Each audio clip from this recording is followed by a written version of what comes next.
Hello guys, my name is Magireri. Welcome to Media One International. I promised you earlier I'll be having a show ambayo inaitwa The Stars.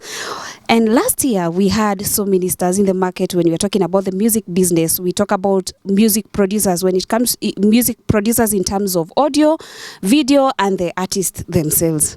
So today I'm here with the best producer in Kenya, arguably the best music producer in Kenya, and the reason why I call him the best, yani the Don, because he has been able to produce the biggest hits since time immemorial. Si jana, si juzi, si last year, si 5 years ago, he has had biggest hits, and even last year he had the biggest hits. This year na pia ako na the biggest hits. Najua iko jikoni mahali na cook, si ndio? Iko mahali jikoni na cook. So ladies and gentlemen, join me until the end of this conversation. I'm bringing you the one and only Ihaji made it. Karibuni sana. Hi. Hi, how are you? I'm fine, thank you. How are you? Good to see you. Good to see you too. Umeshindaje? Nimeshinda vizuri kabisa, nashukuru Mwenyezi Mungu. Na wewe umeshindaje? Nimeshinda vizuri sana pia, mimi namshukuru Mwenyezi Mungu. Yeah. So Ihaji made it. I know, you know, I usually update my people of who I'm going to meet today, and people told me Ihaji made it without the guys at Tanzania. When in Tanzania, actually people thought you are Tanzanian. Why would they think I'm Tanzanian? I don't know. I think it's the music. They think because in a hit airwaves sana, so they actually think you are not from Kenya. Ebo ambie wewe ni wa wapi? Usema tu kweli. Because I do big songs, so I'm from Tanzania. Hey. Yeah, it's quite a reason. Actually. Because even guys from Kenya do very big songs also. Me being one of them. I agree. Ni vile tu unajua hizi songs za Otile Brown umekuwa na collaboration na Konde Boy. So actually people wanasema ai mbona Ihaji ni Mtanzania huyu. Yeah, I'm very Kenyan, 100% Kenyan. Kama Ketepa ya Kericho. So I'm born and bred here. Mimi ni Mkenya kabisa, halisi. Sitaambia ni wapi. Unajua mimi najua, lakini sitaambia ni wapi. The point is ni najua. Wapi? Unataka niambie watu ukweli? Sawa basi achi hapo. Niambie ukweli. So proudly Kenyan, very very Kenyan. My face ni Mkenya. Sio Tanzania wanakaa kama sisi. Okay. So guys, just to be clear, Ihaji made it is a Kenyan music producer. Very, very Kenyan. 100%. So Ihaji, hebu tuambie jani yako imekuaje na tuambie ulianza wapi muziki? Muziki nilianza kitambo sana. It's imekuwa part of my life from my childhood. Nilianza kupenda muziki from a very young age. But I think nimeanza kufanya seriously, professionally around 10 years ago. But nilianza kuwa na hiyo interest na passion ya muziki from school. Nikiwa high school nilisoma music. Hata nikiwa uni pia nilikuwa nafanya music kwa studios hapa na pale. So that's where my journey ilianza. Lakini sasa professionally kwa studio na kuproduce music nilianza vizuri 2011. Yeah. Okay, because everyone has a journey na kila journey inakuanga na panda shuka zake. Yeah. Kuna hapa chini. So niambie time unajaribu kuingia kwa industry. Na I think iko kila mahali. Hata mimi nao hata hii job yetu nikijaribu kuingia kuna wale watu wanajua, wale wakubwa wengine wewe ni nani, wewe ni magi mgani, wewe sikujui. So did you have such an experience? Yeah, kuona kuna watu wengine accept alafu sasa waamini sasa wewe ni music producer. Wewe ni mnoma sasa. Okay, actually for me siku focus hivyo sana sababu passion yangu ilikuwa more than kutaka like nikuwe famous or stuff. So nilikuwa na learn tu, najua I need to do ABCD for my own passion yani. Hata initially sikuwa nataka nikuwe producer mwenye ni commercial, nilikuwa nafanya tu because napenda music na napenda the creation process ya kila kitu, napenda kucheza chords, progressions kwa muziki. Nikisikia song nataka nijue ilitengenezwa aje. So in hiyo process yote ya kutaka kulearn na kujua, nikajipata tu niko kwa industry, nikajipata tu niko hapo na mimi nikaanza kwa producer. Niko na artists wananipigia, nataka uniundie beat hapa na pale. So then nikaanza kuchukulia sasa seriously, nikaanza kulearn. Nikaanza kwenda kwa studio kutafuta internships hapa na pale. Nimeenda kila mahali sana kutafuta my internship. Nimezunguka sana. So but in that process ya kutaka kulearn na kujua, nikaanza tu kufeel nimeanza kuwa very good at this thing. I can take it very seriously. Na ikuwe like my career, na ikuwe able kuniania a living. And then God akanisaidia tu, nikajipata niko hapo. People mention Ihaji ni producer mkali, but sikuwa na plan ati nitaka kuwa producer mnoma nijulikane. Ilikuwa tunafanya out of passion tu. Out of passion. But of course pia kuna hizo challenges mingi ambazo umesema. Kama in a country kama Kenya ndio kuna studio mpaka kuna capital. Unaona hauna jina, and people want to work with someone who has a name out there. So inabidi you put in so much effort, you learn. But I can't complain. I thank God ile place nimefika. Yeah. Let me ask you, and I want you to be very honest. Okay. Is it very hard for someone to believe na mtu mwenye ndio sasa anaanza craft? Juu before you came kulikuwa na wengine hapo mbele. Hiyo process ya watu kukubelieve ilikuwa aje? It's very difficult. Anyone mwenye anaanza anything, hata si muziki peke yake. It's very hard for you. Hata wewe ukienda kubuy something kwa shop, you always go to place ushaenda before. Ukienda kubuy nyama kwa butchery, unajuanga ule mseni wanga na the best. So inawanga very hard for anyone mwenye anaanza. So wanga ina take a leap of faith ya mtu mwenye maybe yako there before, aseme I see something in this guy, inaweza fanya kitu na yeye. Unaona? So for me I would say kile linisaidia, it's because I worked in a very big studio for a long time. So you can meet so many artists kwa hiyo process ya kuwaka hapo. So vile nilienda solo sasa, si kuanza peke yangu. So nilikuja na watu wote because they had seen me before. Lakini I see many guys siku hizi wana struggle sana na hiyo, kwa sababu wewe ni upcoming producer, unajua uko na kitu, but no one wants to work with you because you don't have portfolio. Like hauna evidence useme mimi ni mnoma, so but umefanya nini? Unaona? But ni wanga, it's a very challenging thing for everyone mwenye anaanza. But for me I can't complain much about that, kwa sababu nilikuwa na hiyo favor too. I worked with so many artists nikiwa an intern, nikiwa assistant. So nikakuja tu na wote when I moved now to doing my solo things. Sasa so sikuwa struggle sana na hiyo. Yeah. So nilikuwa lucky. Yeah. Watu wanateseka huku nje ndio mtu ajulikane. Yeah, hata mimi napata DMs mingi sana na ma producer. Manze I'm so good. Hata unasikia bisozi kwa fiti, but now it's very hard ambia mtu ati you go and work with this guy, kwa sababu amjui hajaimwona before. So na pia unajua ni artist ana invest their money into it. So pia I risk too. Unaona? Yeah. Okay, juu sasa umetaja you worked with so many artists as an intern. Yeah. Ulikuwa intern kwa studio gani? Nilikuwa kwa studio ingine inaitwa Moja Entertainment. Ilikuwa inaoniwa na guy called Robert Kamanzi. Ndio unaitanga RK? Yes. RK Mwanabuja. So niliwork naye for a very long time, for like 6 years. So kwa hiyo span nilikuwa nimemeet so many like almost all of them, and the very best ones at the time. So sikusumbuka sana hiyo time ya kuswitch niende on my own. Sasa talking about Robert Kamanzi RK. Huyo Robert ni ule, unajua mimi nilikuwa nasikia hizo ngoma zake nilikuwa mdogo. Mwanabuja so many Kenyans, those big artists during that time walikuwa wanaenda kwa RK. So let me ask you now as an intern hapo. So many producers unasikianga, me I decided to go on my own because you do all the work, but your name is not there. Hakuna mtu anajua hii kazi ni Ihaji. Juu uko under someone, they get all the credit. Did you experience something like that? Yes, I did. Well, I was there for 6 years. You know, that's a very long time. Na una meet different artists almost every single day. Kuna new artists, kuna established ones. But me si complain because it's paying your dues, unaona. Na mimi my aim sana ilikuwa ni learn to the craft, ni learn how to do it, ni learn how to deal with artists. So sikuwa na mind sana. Of course nilifanya mingi ambazo sikupata credit. So many songs I did, but sikuwa in my capacity at the time, nilikuwa tu assistant. Artist kuja pale hakuwa anakuja kutafuta mimi, alikuwa anakuja kuona RK. So mimi kama napewa tu chance ya kufanya something in the song, nilikuwa na feel very honored to do it. So I didn't really mind at sipewi credit. Ingoma imetoka sijaandikwa Ihaji, because I also felt siko ready for that at the time. Kwa nataka ni kwe so good at it. Ndio time yangu ikifika, things will just fall in place na align tu vile inafaa. Wow, na kweli time nayo ilifika.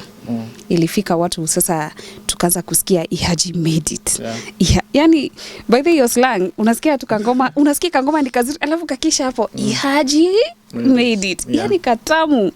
Hata yani nyimbo mingi hata mimi nikiwa high school nilikuwa najiuliza huyu Ihaji ni nani? Ufani kaka mzee. Yaani ulikuwa high school masomo? Nilikuwa high school. Nikiwa kampo bado ulikuwa unafanya. Si unasema 10 years.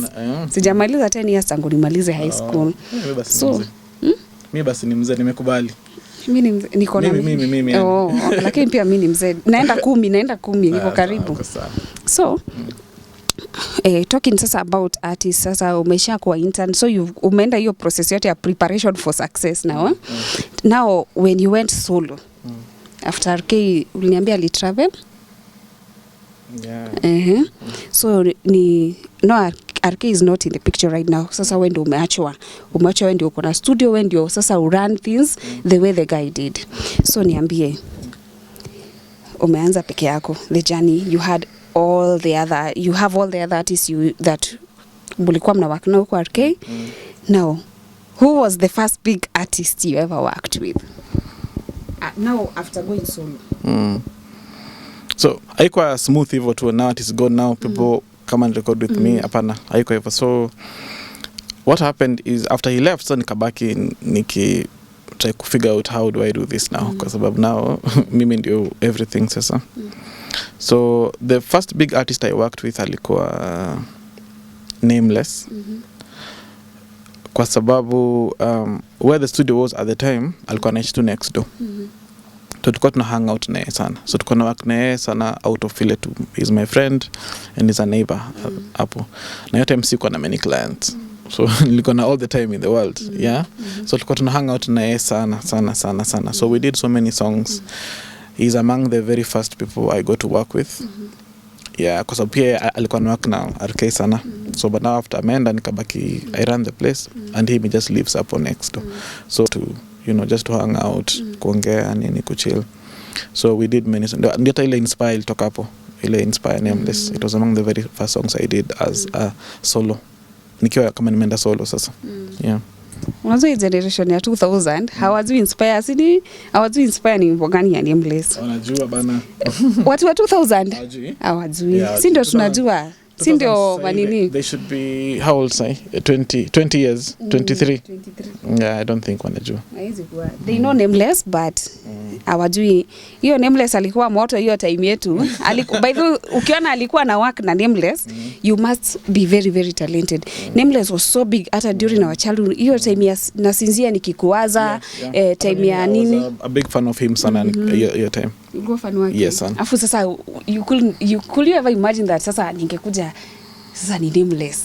Mimi na Nameless. No, of course singa imagine hivyo, but sasa unajua passion, and if you just like what you do and you give it your all, wanga vitu zina happen too.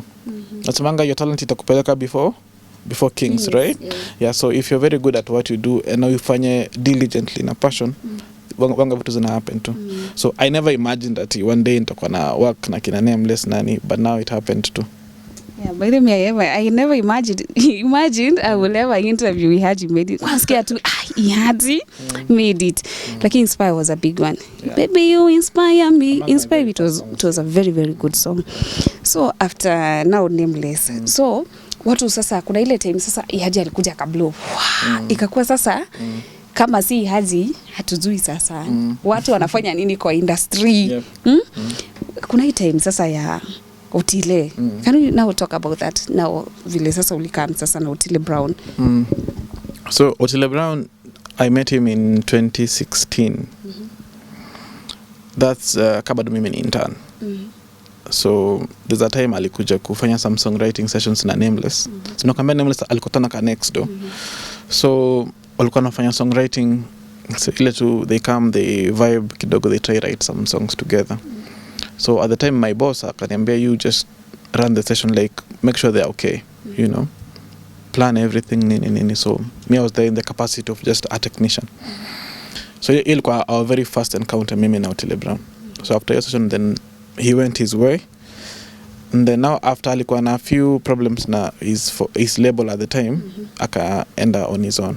So I think that's when he remembered that technician. Ule technician whether alikuwa sawa. So then now I think he called me. Hata akunipigia, alikamtu kwa ile studio place ilikuwa, alikuwa anajua place ilikuwa. So he just came hapo. Then now we talked na tukaanza. Ilikuwa very important time in both our careers kwa sababu tulikuwa very hungry, the both of us. Mimi sasa hiyo nimebaki tu sasa. I need to now make something out of my career kwa sababu now Arkia ameenda, I'm just on my own. Na yeye ameswitch sasa, ametoka from label alikuwa, he needs to prove himself also. So ilikuwa two very hungry people who want it so badly. That's why we feel hiyo chemistry kwa hizo songs, hizo ma Baby Love, Hi, nini zilikuwa noma sana because tulikuwa at a very good place at that time. A very hungry place. Kimziki. Yeah, you know, someone said that vile unasema kuna music producers, there are a lot and they are talented. It just depends with who is hungrier, who is. And I remember when Otile Brown did that A Baby Love, the song, where? Because sasa hiyo time, sasa hata sisi industry yote ilikuwa Otile Brown ndio amekuja sasa ku save the Kenyan industry. And Baby Love was hot. Sasa hapo it was massive, so high. Yani ilikuwa hey, Baby Love. By the way, hata leo ukisikia utafikiria ni kama sijisikia hivi. It is new every day.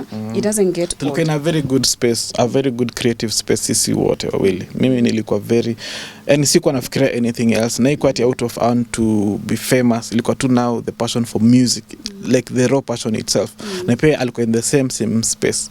Like I wish ningerekodiwa session tu kwa video people on it. I need to look very parallel. Mimi nafanya haikuwa na everything kuna kama clockwork like this. And ilikuwa so smooth na ilitokea vizuri. Like I was very impressed by the session itself. Kweli. Mi Baby Love yenyewe, mimi iliingia. Yani Baby Love. Kwanza to beats. Yani tumeweza, yani kabisa. Now, Baby Love, now, ikakuwa hit. Sasa Ihaji ndio hiyo jina imejulikana. And now, sasa 2023 music inaendanga ikichange. Yeah. Tuna grow, tunaenda season zingine nini. Sasa wewe as a Kenyan music producer, kumekuwa tu na ile, we think Kenyan music might not go. The reasons why it doesn't go beyond our borders ni wengine wanasema ni language, mwingine anasema ni creativity, mwingine anasema ni sijui composition yetu sijui na kazi. Sasa wewe as a Kenyan music producer, what is your thought about that? About our music going global? About why kuna wale wasanii music yao inaenda na kuna wengine haiendi. Unasikia sisi we play Nigerian music lakini Kenya music haichezwi Nigeria. Why? Unajua, hiyo story, it's see about the artist. Hiyo ni a collective, in something for everyone. The fans, the DJs, the producers, the artists, even the government. Unaona kama Nigerians na even Tanzanians, unapotanga the government is play a very key part in the music industry. But in Kenya, I don't think music imechukuliwa that seriously sana. People invest more in vitu kama real estate. Unaona, hawajafocus sana kwa bado muziki. Tuko na ile notion ya muziki ni watu wenye hawajasoma. Unaona, ni kitu part time, ni hobby tu. Unajua, lakini si kitu anachukulia seriously. But now if kila mtu anaweza play their part, the fans, nimesema the DJs, the promoters, people to be able to invest in the music itself. I'm telling, people are very sick hapa. People make music yani ajabu hapa Kenya. People are so good, extremely talented, lakini sasa because now bado kuna nini haziko poa, structures haziko vile zinafaa kukua, artists are lipwi vile wanafaa kulipwa. People just take advantage of musicians. That's why industry iko hivyo. Si mambo na ati language or anything. Music is a language in itself.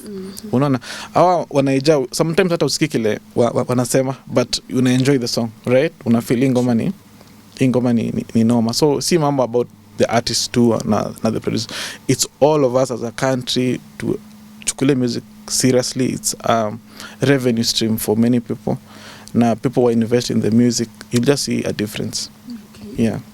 Talking about revenues, there's a day we were having a conversation with you a way back, and I was asking you, Kenyan producers, how does this work for you? Do you record a song, munakuwa mko na nini royalties that you'll get royalties forever kwa hizo songs? Kama producers wa huko, that's why they make money, a lot of money.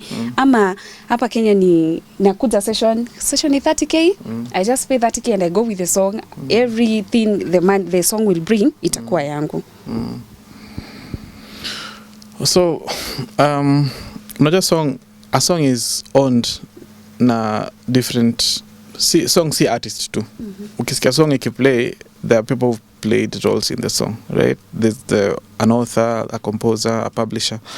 Na producer akona stake yake in a song kwa sababu anafanya tunaitwa composition. Hiyo beat unasianga mtu akidance tu, hiyo ni beat ya producer. Whether ulilipa session 5,000, 20,000, 50,000 au kubai hiyo property ya producer in terms of your song. Unaona, so you and I own forever. So it's supposed to be that when the song makes some money, producer akona cut yake in the song. Akona a percentage. I think ni 30 saizi, ni 30 or 40% yeah, whoever made the composition. So that's where inafaa ikuwe a revenue stream for producers. Also kulipia studio time hiyo kama sema 30,000, 20, 50, that also. Alafu of course hizi ma digital platforms also. Your song, as long as it's making some royalties, producer akona kati yake. Akona kati yake in the song. Okay. It's supposed to be like that. But now people normally just ignore. People hawachukuli sana seriously hizo stories as a percentages for the producer, for the artist, for whoever paid for the song. Yeah. Okay. Now let's get back to you. Okay. Away from hiyo nili za wengine. So kuna time tena ukakuja ukablow. Time gani? Time nyingine ukakuja ukablow. Yaani umeblow mara mingi. Kuna time nyingine tena ukakuja ukablow with Dusuma. Oh my god, Dusuma was big. Yeah. Niliona sasa nimeona iko past 40 million views. 40 million views. Imagine. Well, that's massive. Dusuma was big. I was just listening to the song and go like, sasa okay. Now, ebu tell us, saki ko nini? Ebu tell us the making of Dusuma. So Dusuma was part of an album called Just in Love album that we are doing now, Otile Brown, at the time. So Dusuma is a very interesting song kwa sababu ilikuwa tu among the songs, uko ndani tu, one of the songs. I think the main song, ilikuwa tumefocus on the song. But yani music normally works in a very mysterious ways. Hiyo ndio song ilikama ika blow up kwa hiyo album yote, but ilikuwa a song that I spent the least time working on. Serious? In that whole album. I swear. Hiyo ndio kwani ulitumia dakika ngapi kutengeneza Dusuma? Unajua hiyo song ilikuwa iko na Medi, right? So Medi alikuwa travel ako USA. And then akatuma vocals zake very late, the very last day inafaa hiyo nini itoke, album itoke. Ametuma verse very late yani. Like say 8 in the morning, na inafaa mix the whole album by noon. Like 12 inafaa nikanisha. Unaona, so nilikuwa na very short time ya kufanya hiyo song Dusuma. Hata nikimaliza I was a bit sikuwa sure about the final mix. I was like his song, but anyway time isha, let me just send the songs nika submit. So I was very very very shocked na response hiyo song. Hata I think Otile na his team, they didn't really take it seriously. If they did, wangefanya video. So even them, I'm sure it shocked them so much. They were like, why song imeenda hivi? Tungefanya hata video for it. Unaona? But that inakushow to music saa nyingine wanga aina ati a formula unaweza jua ati ndio the hit, hii itakuwa ita hit sana, because me sikujua for sure. Ilikuwa tu song iko tu hapo ndani. Yeah, and then it end up kwa a very massive tune, the most viewed song in the country at the moment. Not aina ati a proper video, iko tuna a lyric video to it. So it was very interesting for me. Yeah. Okay, Dusuma was well received. Yani ilifanywa challenge mingi TikTok. Siko na challenge over 500 million watu wameifanya hizo. Okay. Dusuma, it's even more than that, 500 million challenges. Na kitu funny at it was the simplest song you did. It was the simplest and the one I spent the least time. Una songs kama kusabu hiyo niko na Regina, a good album actually. Hiyo song hiyo nini Just in Love album. It's a very good album. Lakini I spent more time on songs like Regina because I knew hizo ndio zinaenda kwa smash hits. This ones like I was iko pia na ile watoto na pombe done by Vicky. Iko na how am I forgetting the other songs? Like it's a beautiful album. Lakini I can tell you for sure ile song ili pata the least time ni Dusuma. And something interesting about that song is the final song vile iko hivyo, the final song verse ya Otile, verse ya Medi, the final versions of the song zikifanywa we are not together sisi watu watatu. Kila mtu alikuwa in their own place. Otile, I remember alikuwa kwake, Medi alikuwa USA, mimi nilikuwa hapa kwa studio. Hatuko pamoja tukifanya hiyo song, the very final version of it. Unaona, cause time haikuwa inatuallow tuko pamoja at the time. So hatuko in the same room tukifanya hiyo song. I knew music huwa ina work differently. I also remember there's another artist, what is her name? Amy Kosgei. Hiyo amefanya album taunelele ameiweka ya mwisho. Anadhani hiyo ndio song sasa haitalini. Kumbe hiyo ndio ilikuja hata ikamtoa. It's very very weird. For me for sure Dusuma, yani wanga nimeshinda ku explain that song. No, like time ilikuwa kidogo sana. Ilikuwa kidogo, alafu media delay kiasi na verse. Yeah, but nilichange tu kitu kidogo the very last minute. Nilichange kitu on the beat. And then sasa ikafanya pia nani akachange verse yake, Otile akachange verse yake dakika mwisho. Sasa time hakuna, tunakimbizana na time. So nikaifanya tu mbio. Hata sikuwa nakumbuka vizuri nimefanya nini exactly aje. Ilikuwa tu on autopilot. Juu time ilikuwa kabisa imeisha kabisa. Nilikuwa kama nao, so nilikuwa na ngoma zingine kama 10 za kumix na kumaster. So nilifanya tu very fast iishe. But now imagine that's now the biggest song. Very big, very big. Maybe tuseme yani time ya God ilikuwa imefika. It's a very simple song, anyone can just sing along. Alafu ilikuwa inachezwa si Kenya, si Uganda, si Rwanda, si Burundi. Yani hiyo ndio ilienda viral ile mbaya kabisa. So after Dusuma, so kukakuwa na collab wengine moto, and by the way, I told you Radio Maisha, mimi sijui wanakuanga na nini na Ihaji made it. 2 to 3, 3 to 4. If you listen to Radio Maisha, you listen to Milele FM, there's this song, they start playing your playlists. Wanaanzanga na ile song ya anaitwaje, Nika the Queen. Okay. Yeah, they study, they go to Woman, wanaenda za Ben Psycho, wanaenda those are my people. Nikaanza kusema Radio Maisha kuna vile. Kuna vile uko na fans huko. So okay, nice.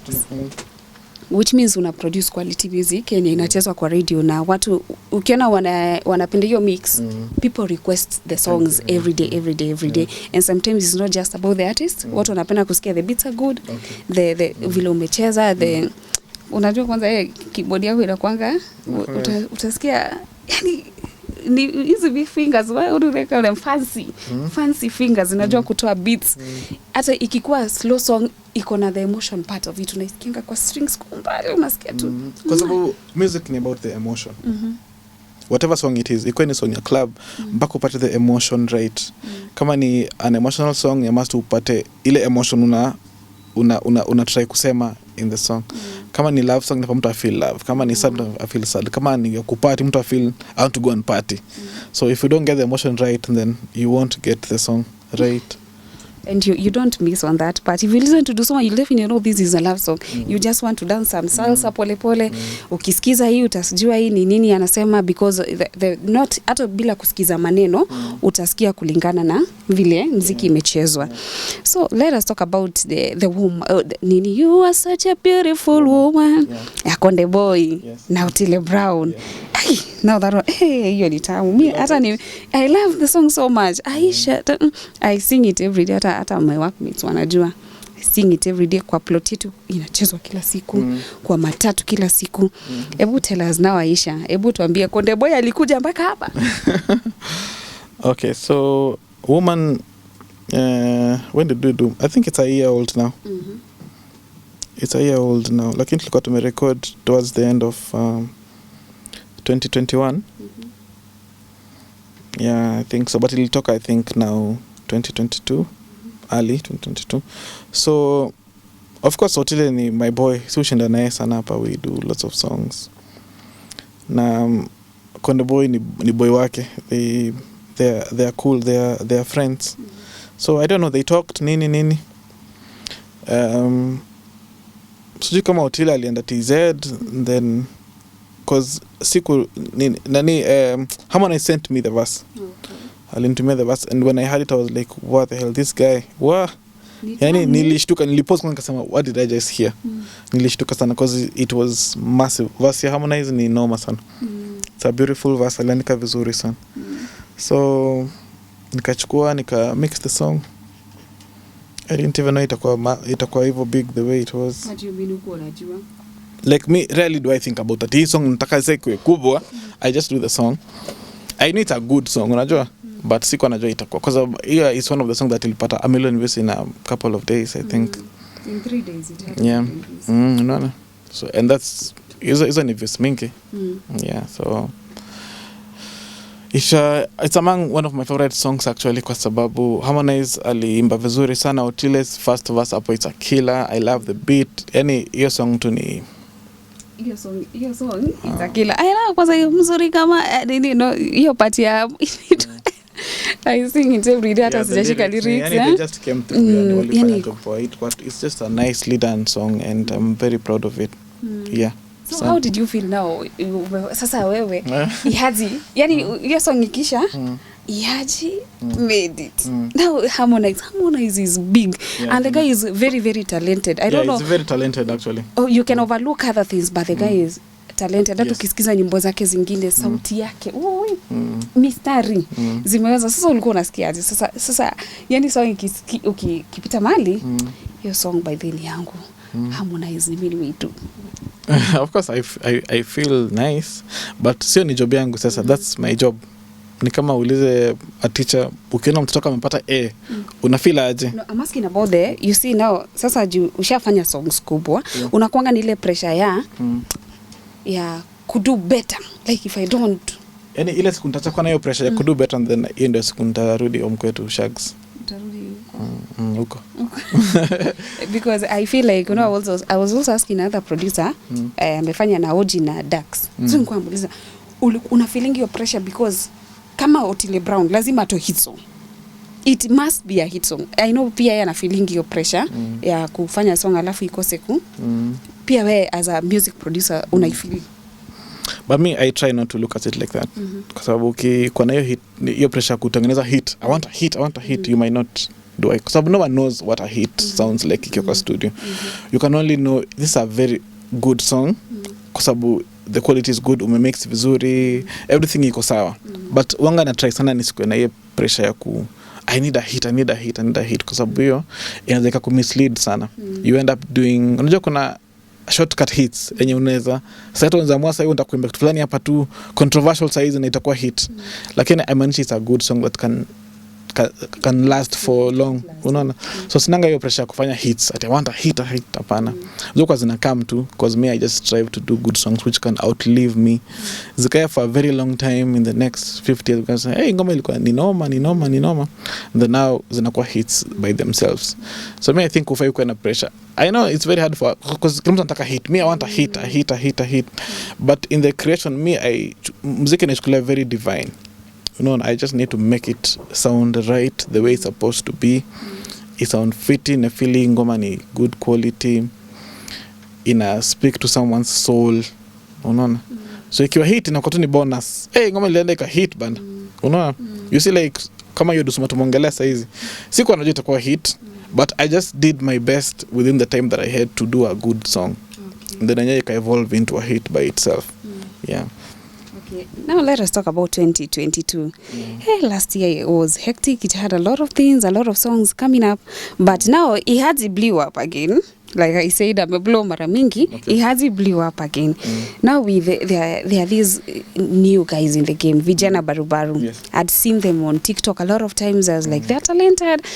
Then kuna song wakafanya TikTok hiyo. Sasa hivi. Po wakaipenda sana TikTok. And to my surprise, nani alikuza akaproduce your song? Ihaji made it. Ihaji made it. Now, Ebu tell us, how did you get to work with Vijana Barubaru? Ni wageni kwa industry, na we ni producer. I know you don't like being called that. Lakini when the Don, umechukua Vijana. Ebu tell us, how was it? So, I met them through someone, a videographer, Rahim. So he called me and said, hey, these guys, man, they are so good. I will listen to them. So I can to me a link of their a song they did, acoustic version. I think they're just playing. And I was like, yeah, these guys are good. I was very impressed. And Kasema, let me organize for a meeting. I just meet them, we talk, we see what we can do together. So I called them, tukakwa na meeting hapa, we talked. Nika vibe now. I was like, these guys they have something, they're very hungry, they're very passionate. they have raw talent kabisa. So I was like, these are guys I can work with. So hata tukungoja sana, in a couple of days tukaanza kufanya songs together, tukafanya hiyo sasa hivi now we recorded, and they have so many songs. They are very gifted, those boys. How I can tell you kabisa, those are serious musicians. So tukafanya hivyo, and then luckily the song also people loved it already from TikTok. So ikaenda tu, so ikagrow. It's bado mpaka saizi the song is still doing so well. Yeah. Hey, it just had to be Ihaji to do that song. Hey. You know, the song meant to happen. Like the universe ishapanga tu, hata mfanya nini mtapatana, wewe na wewe mtapatana, you'll do this. You know? So infatuji avail, just be a vessel and acha Mungu akutumie tu. So mimi nilikuwa tu kwa hapo tu kama a vessel to, you know, to do the song, and I'm always ready like that. You guys, msione, if you look at Ihaji kama hajaongea, or if you see him outside na mjui, you will not know ni ametengeneza hit song juu ako tu humble hata It's about me. It's about the song. Unaona? Mimi ni vessel tu. Unaona? Hata nikaji brag sana niseme, oh mimi kama si mimi. Na basi ni javel. So sifai sana ni brag sana niseme, oh mimi ndio. Uko humble sana, alafu juu pia naonanga nominations zinakujanga hata za nje, zinakujanga unapata umekuwa nominated hata kwa awards za huku, unakuwa nominated za huko nje. That's why I think people actually thought wewe si wa hapa Kenya. Sasa hivi was a big one, by hata iko past 1 million views.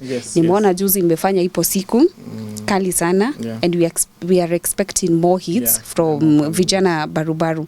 Na sasa watu wanasema hawa sasa ndo wamekuja sasa kwa industry tena. Na sasa bado wako na Ihaji. Wewe unachukuanga tu wale.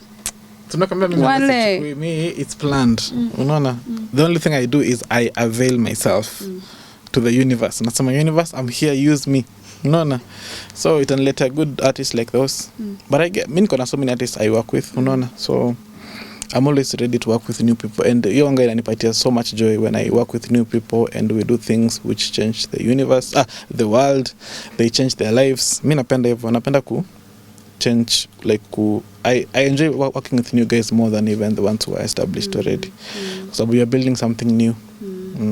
Nimeona pia uko na songs na nani anaitwaje sana Ipeitande.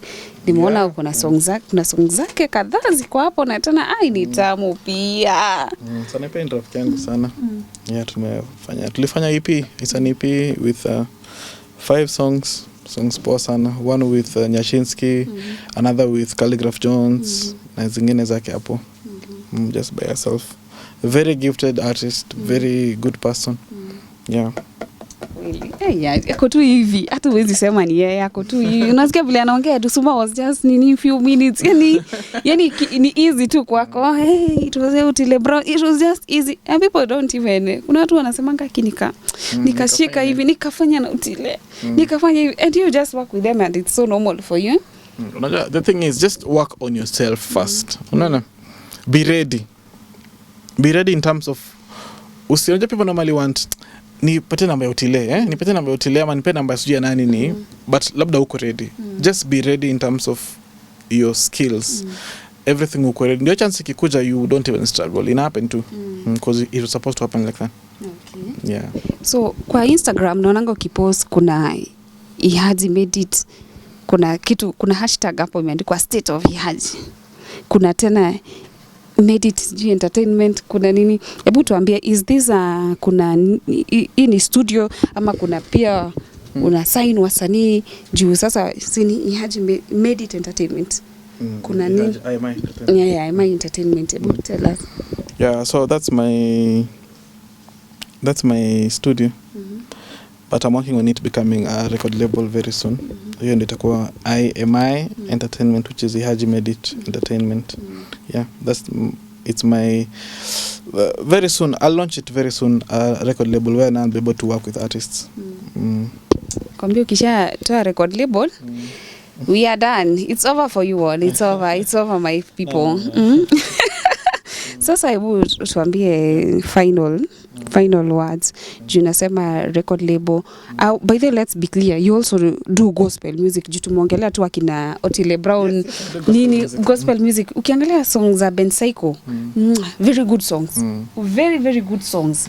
Na zinachezanga kwa Citizen, ziko everywhere. Songs za Ben Psycho, kuna za Nika the Queen. Kwanza hiyo una experience kidogo, enda tu Radio Maisha Milele Citizen, you'll hear the song.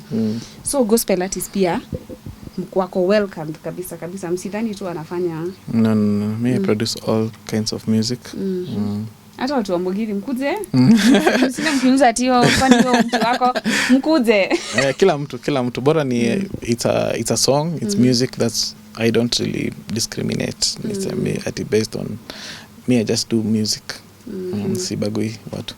Okay. Yeah. Final words. Hebu ongelesha, kuna mtu pale unasema unapatanga DMs za maproducer wanakuambia manze unani-inspire. Naonanga hata kwa comment section yako. I want to be like you bro. Natamani kuwa kama wewe. Hebu ongelesha wasi. Upcoming producers it's not easy to make it. But si kwa music peke yake. I think in every field you need to do the homework kwanza. Unaona, work on yourself, build your craft, build your sound. When the chance comes, isipata kama uko ready. Unaona, because squeezy life is imekuwa na shortcut mingi. People want very quick success. Unaona, and people see Ihaji says they think mimi nilitokea tu. Me, I've been working for so long. Kwambia for over 6 years niko na work tu. In a studio somewhere. I don't get at the credits for ABCD. Lakini nilikuwa najua a time will come when I need a it's on me. Unaona, so work on yourself, build your craft, work on your sound. Unaona, then everything else it'll fall in place too. Don't rush at success. Unataka unini leo umetoa hit kesho. You won't be able to sustain yourself hata ukipata hit saizi. Kupata hit si shida, but now can you be there for the long run? Yeah, so work on yourself too pole. Say it's easier kidogo. Kuna internet, you can always put your work uko nje and people will just see. People normally notice. Yeah. And everything is possible. Lakunanga a limit what you can do. You can achieve anything you want to achieve in this world. That's how God will make a universe. There's no limit what you can be able to achieve with your brain. Yeah. So wale wanataka mentorship, mmesikia Ihaji amesema he's working on it becoming a record label. Yeah. I think hapo ndio utaweza kumenta watu na wasanii pia. I know there are 1 or 2, 3 things you can also share na artists when you wanataka kuwa sasa kama Otile ama kama nani. So just wait, akilaunch sisi kama Media One International tutakuwa pale Ihaji. Na lazima tutaattend hiyo launch. We'll be here to support you all the way. I am very grateful. Yeah, pia aliniambia nikuja nitoe hit song. Mimi nataka hit song. Hata ukisema sijui nini, mimi nataka hit song. Na natoa hit song leo. Tunafanya hit song leo na Ihaji. Mtaniambia iko aje. Thank you guys so much. Yeah. Thank you so much Ihaji. You're always a friend. Yani hata sijui. Very humble. And you can work with him. Tutaweka email yake hapo chini. Watu waweze kukureach through your email when wanataka kuwork na wewe. Na msiogope. Ihaji ni mtu anaelewa. Msiogope ati yeye anaweza kuwa kwa bei kali. Niko bei kali si uongo, lakini usiogope. Ako bei kali ukweli, lakini usiogope. Talent ni talent, si ndio? Yeah. As long as mtu ako na talent na ako hungry. Yeah, it's more than talent again. Talent see everything. So you need to have a push. Lazima unajua unaenda wapi. Talent ni poa. It's a good starting point, but you need more than just talent. Okay. Yeah. Wow, wise words from a wise producer. Thank you so much, guys. My name is Maggie Riri. This is Media One International.